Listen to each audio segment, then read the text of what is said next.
ازيكم يا حبايبي عاملين ايه؟ هنعمل النهارده كيكه الخلاط. هنعمل كيكه الخلاط سهله وبسيطه جدا، وكيكه ناجحه جدا جدا بسم الله ما شاء الله. هشه ازاي؟ بصوا ما شاء الله.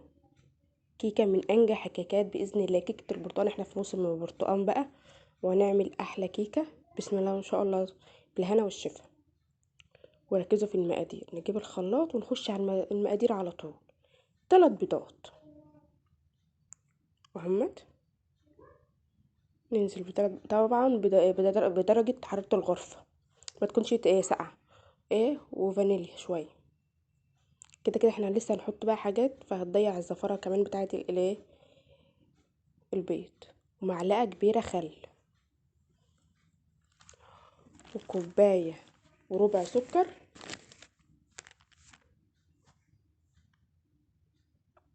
ونضرب شوية.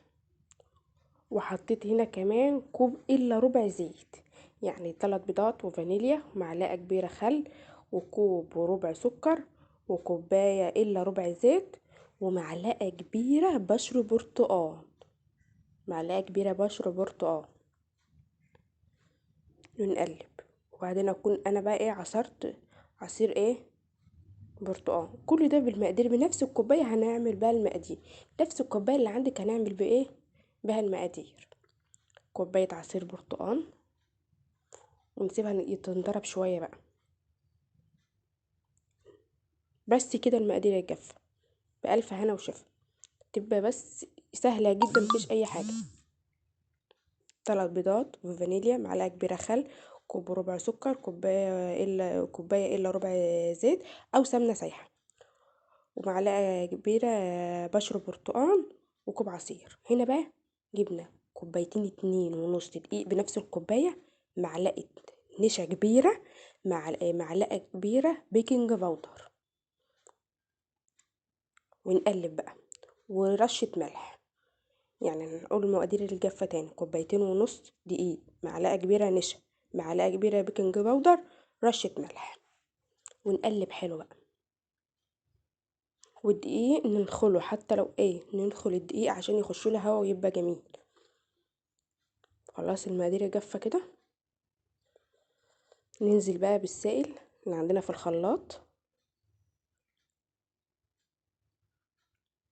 ونقلب كده. ده هيبقى سمكها سمك العجينة، هيبقى تقيل.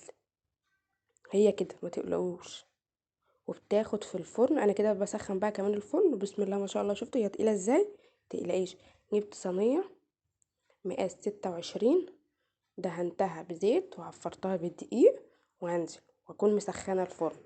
انا بولع الفرن من فوق ومن تحت، بسخنه، وبعدين اطفي الشوايه من فوق وبولعه بس بايده من تحت لمده نص ساعه. لمدة نص ساعة، والاقيها خلاص بدأت كمان المروحة بتشتغل، فبتكون حمراها بسيط من فوق. بطفي. طبعا بختبرها بالسكينة.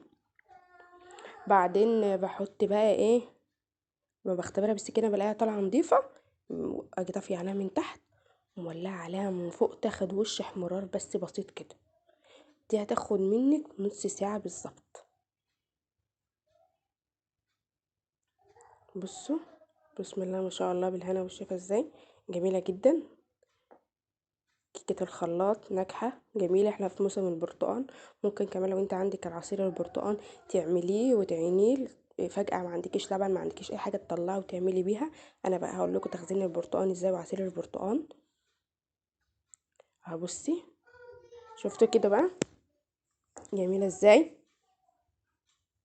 شفتوا؟ بسم الله ما شاء الله.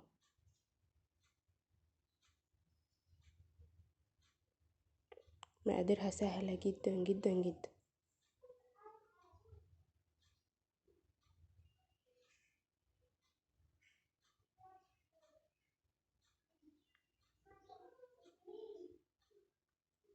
هشة وجميلة ازاي، مش مكتومة خالص، بالعكس فيها هوا ازاي حلوة.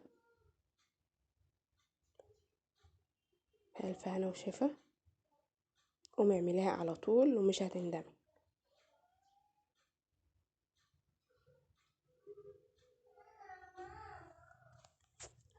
مع السلامة.